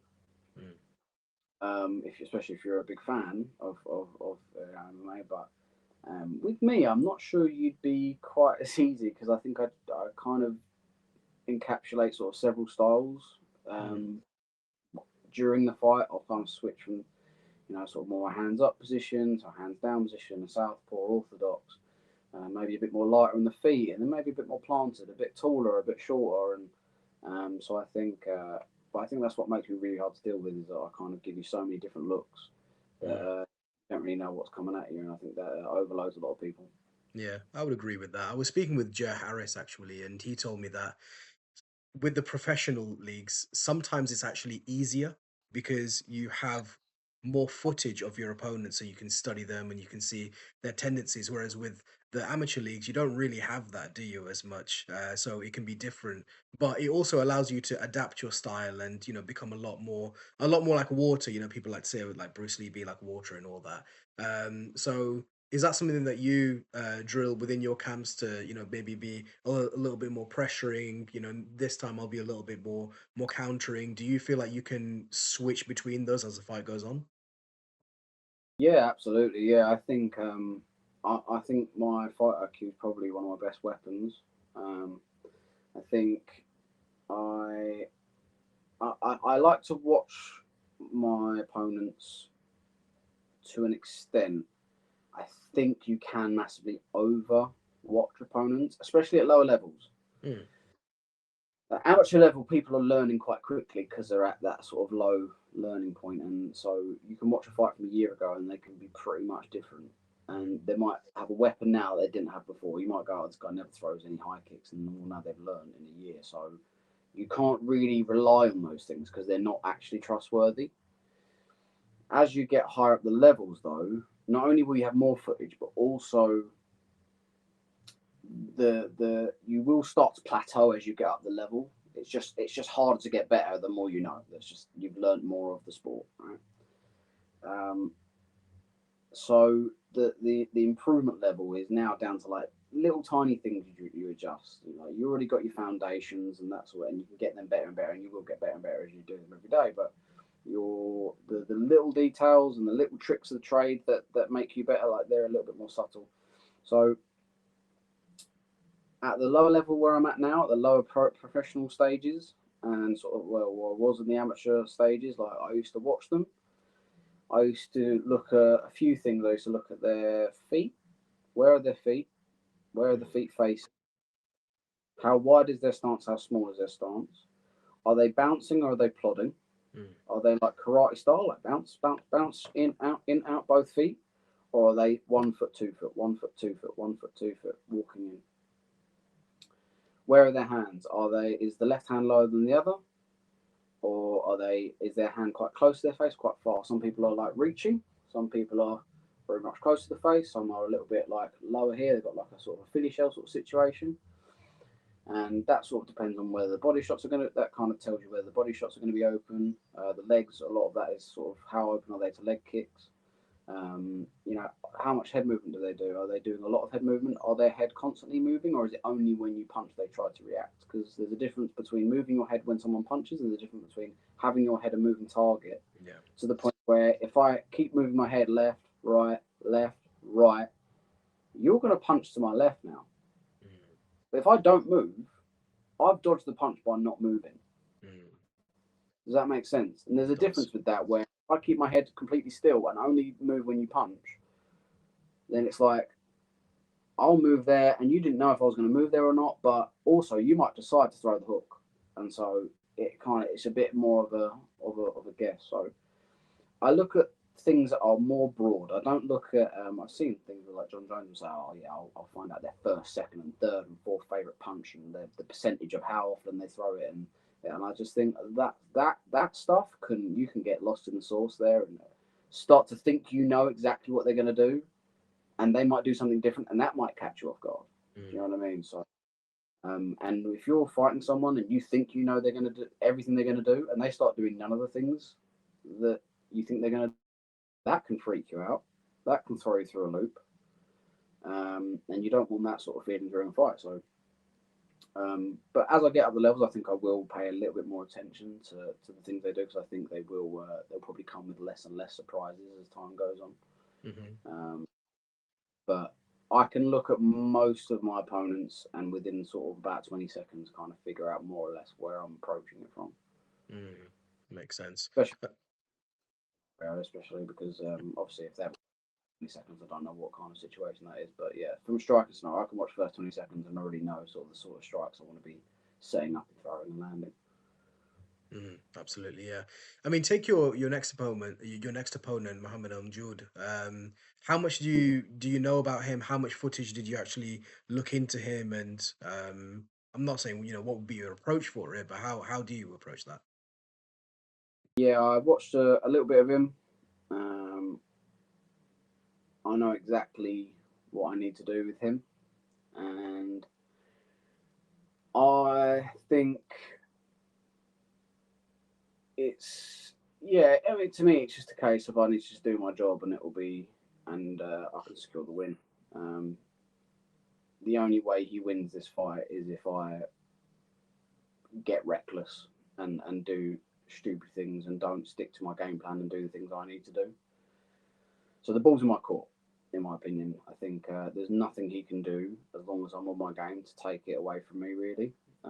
Past obviously a puncher's chance, as there always is in MMA, but um, I'm pretty sure of myself in that I know exactly sort of how the fight's going to go and what I'm looking to do, um, and I would expect it to be more dominant than the last one. Mm. How much do you actually care about what your opponents bring to the table?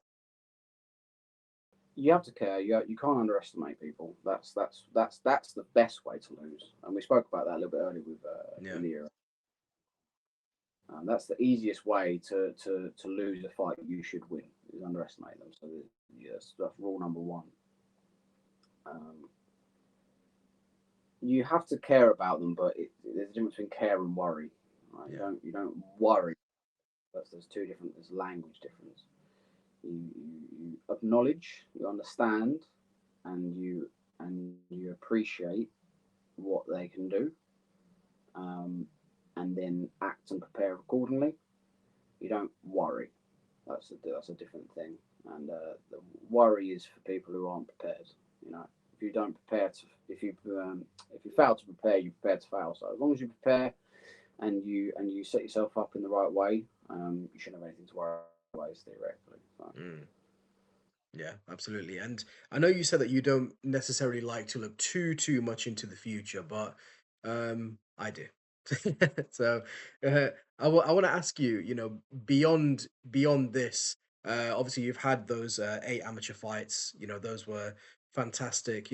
Having your first professional win again, fantastic. And then when you do fight again in August, we can foresee that being another win. So are you putting a lot of emphasis on wanting to build up experience when it comes to the professional rankings? Or are you thinking, you know what, just give me anyone. I don't mind. Um, I'm sort of indifferent a little bit. Like, I definitely don't want to throw myself too fast into the deep end. And I know that might sound sort of not cowardly, but like, um, I understand I'm not the best featherweight in the world right now. Right now. So, Mm, and that's not that's not a lack of confidence. It's just true. mm, I'm not delusional. So there are people who can beat me and probably beat me fairly comfortably right now because I'm not fully developed.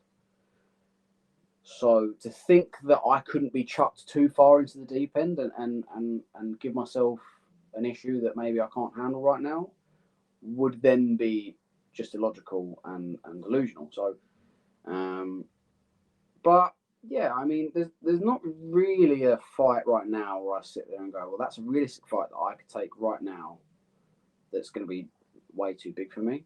Um, but I think it is important to build up a little bit of time in the ring. I still technically not gone a full 5 minute round. Although my mm, first fight, I did go obviously into the second round, but I got hit in the nuts, so I had to stop. So there's that part of me that I'm like, right, well, I'm still yet to go a full 5 minute round and feel that what it feels like to finish that 5 minute round. You know what I mean? In the cage, I'm sure it'll be fine, but I haven't experienced that yet, so I'm in no rush to like throw myself into the deep end. I'm going to keep fighting professional fighters who are at a good level. I think will challenge me and give me issues and make sure I have to be on my game um, to beat them. I I don't really I don't want to improve because my opponent's really good. I want to improve because I want to improve. If that makes sense. So mm. whether I face someone who's poor or someone who I think is really really good, I'm going to train more or less the same anyway. I'm still going to put all my all into training. You know, work, train through little injuries if I have to. Like, I'm not gonna rest easy because I think, this guy is no good. Like, I'm gonna train really hard either way. So Mm. that's just I'm looking to, yeah, just keep putting people away, keep winning, and yeah, just see where it takes me really. Yeah, good stuff, man. Good stuff. Yeah, because like you were saying before, there'll be a lot of nuances that someone like me who is trained but not fought or anything won't quite understand. And there'll also be other people out there that'll be watching it that are more casual fans where maybe they don't quite understand as well. So when I ask this question, is just to get an understanding into how it is that you train, right? So, um, with you saying that you've not quite completed that round yet, when you do get to the point where you're doing, like your full proper, like 5 round, like main event style fights, are you already starting to train as if you are going into a 5 round main event fight, or do you have to make sure that your body doesn't get any durability taken off of it because you're doing that? If that makes sense. I don't train for things I'm not doing, if that makes sense. So like it like people might think, oh, if you train for a 5 round fight, you'd be ready for a 3 round fight. Mm, But that's just it's like, well, okay, well, if I train for a 10-round fight, then I'll find if I train for a 20-round fight, or if Mm. I train for a 100-round fight, then 3 rounds going to be so easy. Okay. I'll just punch him in once and I'll win. It's like, no, that's not how it works, right? Like Yeah. the cardiovascular system is very kind of specific, and actually it reacts very much to the exact rest time that you're getting and things Mm. like that, and it will react differently. And you can push it and sort of like, lower your rest time slightly to maybe push your body to learn to react faster and recover faster. But you can't just be like, oh, well, let's do 5 rounds with no rest and then 5 rounds with rest. That's just not how it works. So um, I train for a 3 round fight in terms of my cardio and my strength and conditioning training. But a lot of the times, yeah, I mean, when you're in the gym, you do 5 5s in the gym. We do sometimes 3 minute rounds as well because we've got amateurs as well, and both are good. Doing 3 minute rounds, I think, is arguably harder in the gym Mm. actually, Why is that? uh, because, well, generally the 5 minute rounds people just take the pace slower. That's Mm. you just not like with 3 minute rounds. You've got less time to do. So if you get to Mm. take them down, you better get up because it's before you know it, half the round's gone. And even though you're in the gym, you're kind of like, oh, I don't want to lose the round, if that makes sense, right? You're kind of still thinking from that perspective because Yeah, you I'm with should you. be sort of mindset. So you know, 3 rounders are generally faster. 5 rounders will be a bit slower. Like that's just how it works. Like no athlete's gonna treat a 5 minute fight like a 1 minute, or a 5 minute round like a 1 minute round, because it's not a 1 minute round. It's not a 3 minute round. It's a 5 minute round. And if you do, you're gonna be tired pretty quickly. Mm. So um, you do. Everyone paces themselves sort of accordingly, and so when you do 3 minute rounds, it's kind of like, have you ever done athletics at school, right? There's like a sweet spot of a run, like 800 meters is awful. Mm. 100 meters, it's over. You're putting a lot of energy back, but it's over and done with pretty quick. 1500 meters, like you're not even really doing massive output for a lot of it. You're using aerobic system and you're breathing, but 800 meters, it's almost just like a really long sprint. Mm. So it feels like you're just doing 100 meters sort of output, but for 800 meters. So it's really awful. And like, I think if you Yeah. speak to athletes, agree with that. So it's kind of the same thing where like 3 minutes, it's like exactly like a really good zone where you're like, it's a decent amount of time, but also there's a really good pace to it as well. And so sometimes 3 minute rounds are actually worse, I would say, for your cardio. Um, but no, I like the 5 minute rounds. I really enjoyed sort of knowing that I could be a bit more patient and spend more time setting stuff up rather than just doing. Mm.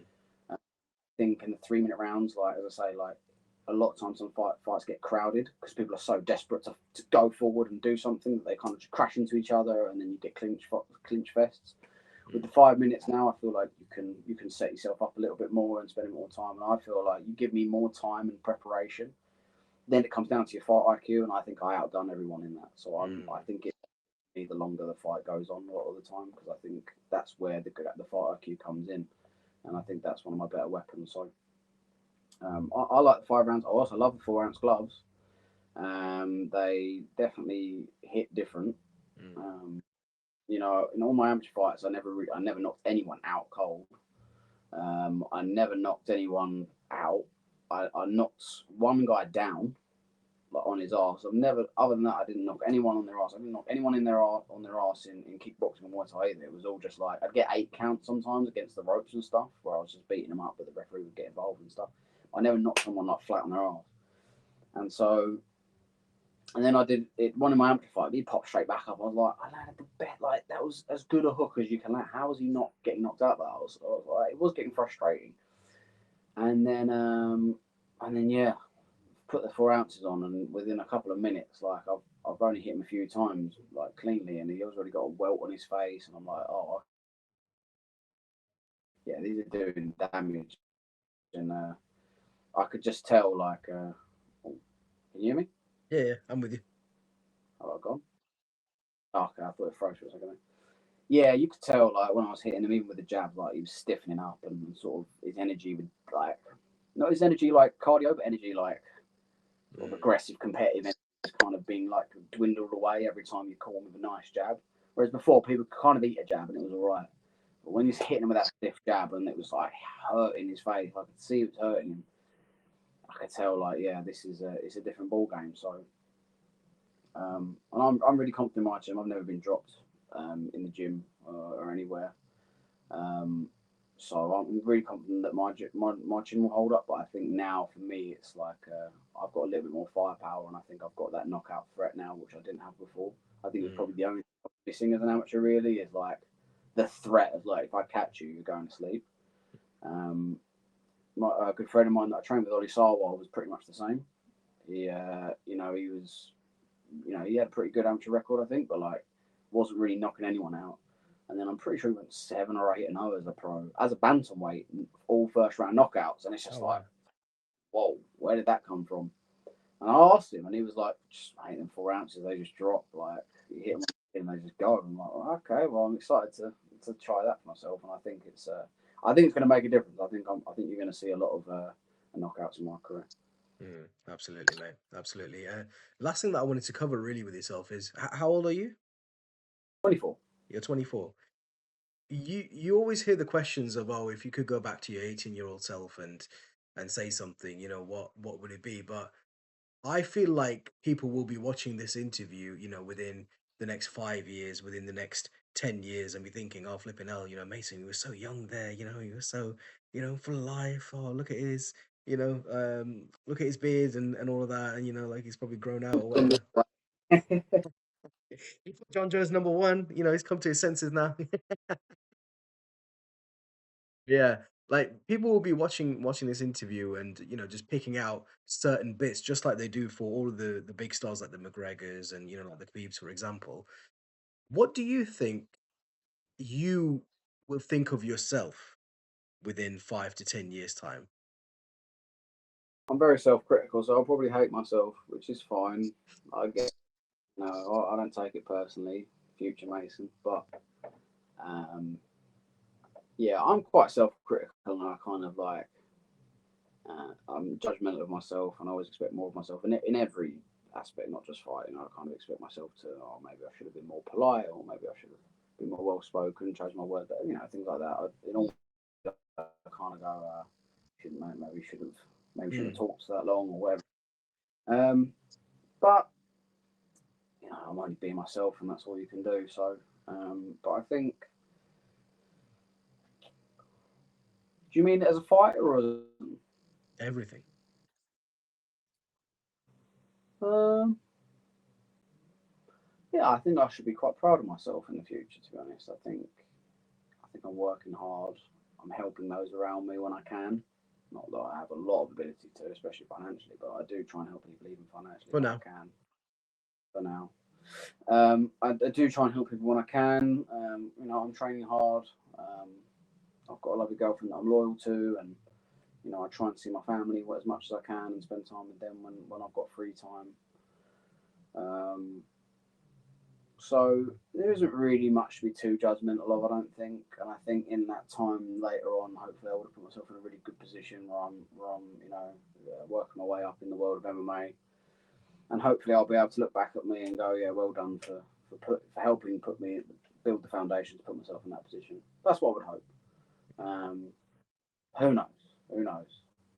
Times change fast, so.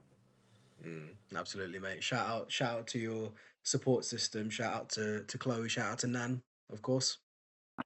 Oh yeah, shout out to my nan and granddad, 100%. Yeah, I've lived at theirs for the last couple of years, or last I think it might be one or 2 or 3 years, and yeah, like they're awesome. Like they just sort of they support me. I don't think they really know what I'm doing. Like I think they think it's still like karate or something, but they're just like, yeah, go you, like go and smash it. Like always really really happy for me, really really supportive.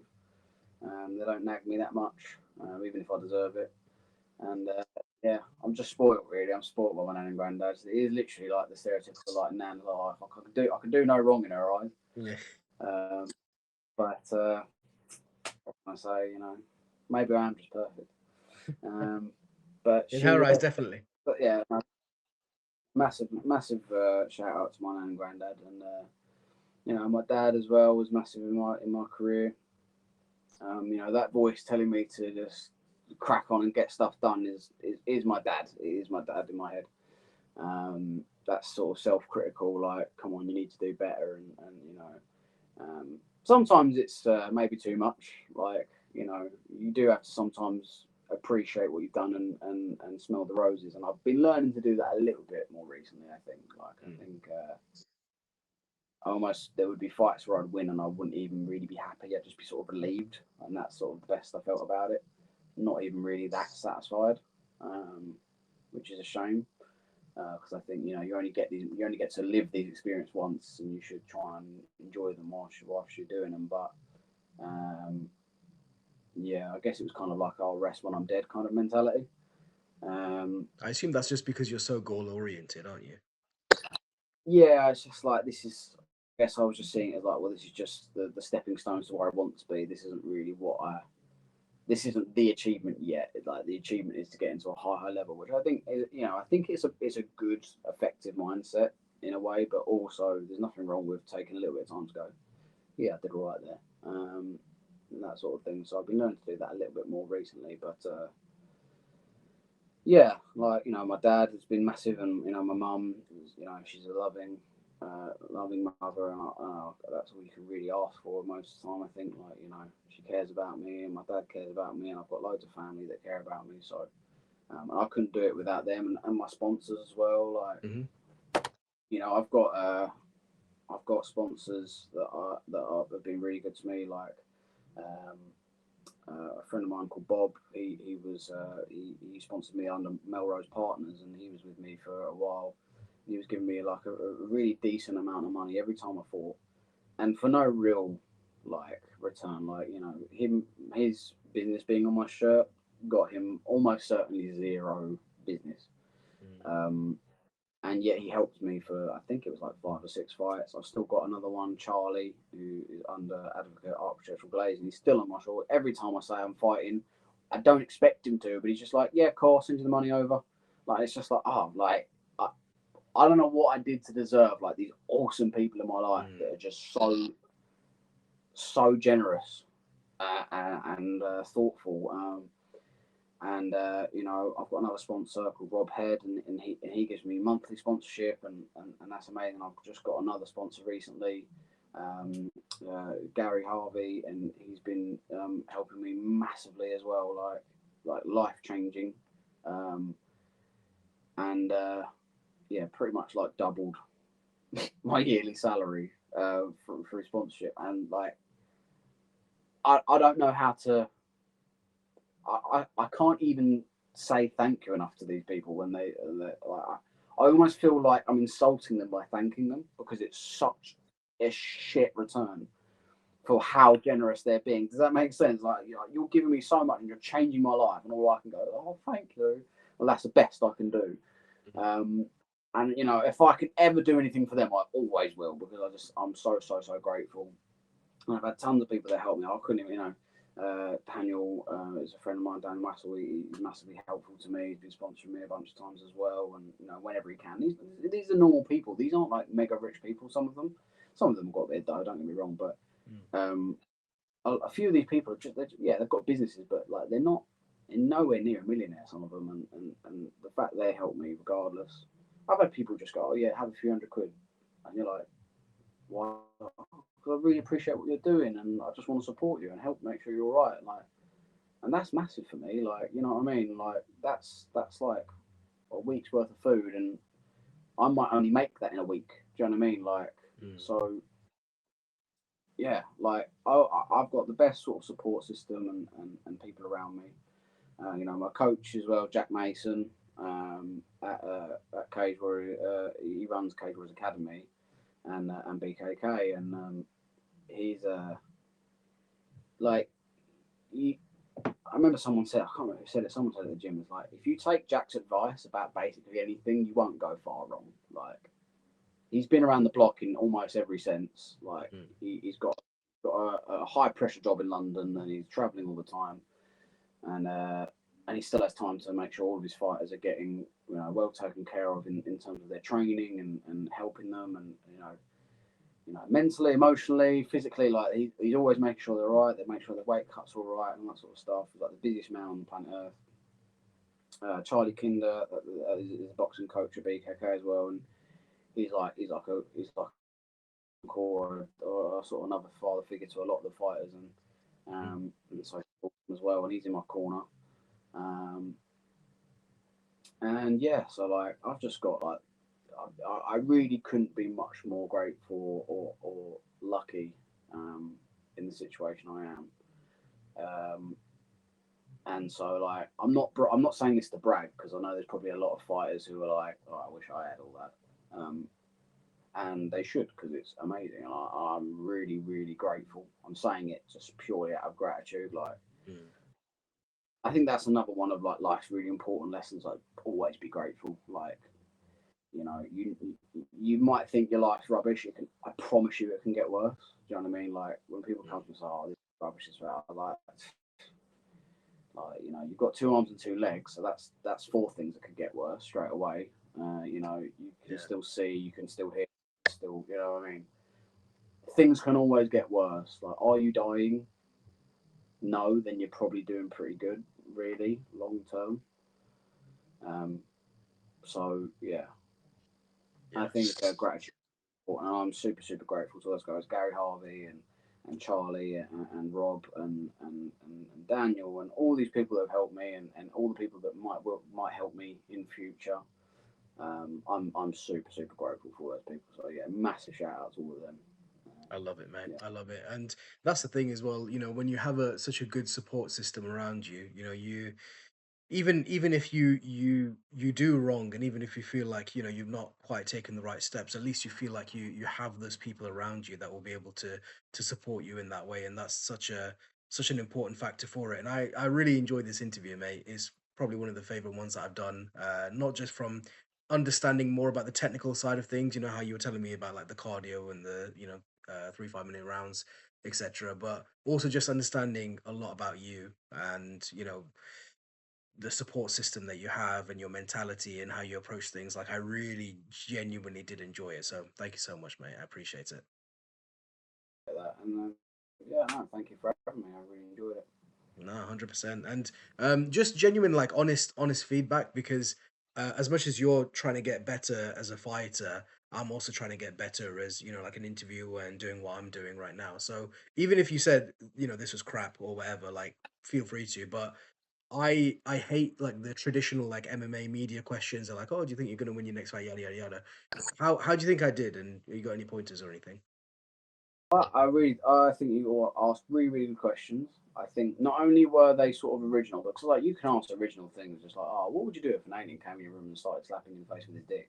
Like you could ask that, and that would be original, but it didn't really get anything out of the person that you really think is useful. But you asked questions that were interesting and pretty original, and but they had a substance to them, and I also think sometimes we treat fighters just as fighters, and we kind of forget they are people as well. Like you asked me about me, not just my fighting, and I think fighters would appreciate that as well. That you asked them sort of to explain more about themselves as people. Like, me and you spoke earlier about how sort of we support fighters that we like as people, and as a person, and so when fighters are doing these things, like it's no good just saying stuff and answers that you could put on a tail of the tape.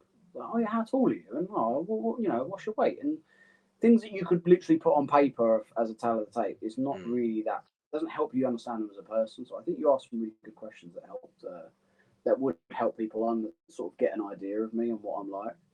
Um, Although I'm like 10 different personalities rolled into one, depending on the time of day, to be honest. But um, no, I thought you were really good. I mean, like it wasn't your fault at all, but like yeah, I'm not sure. I mean, I don't know if Video Ninja is the best thing for this because I guess like I've never used it before. I don't.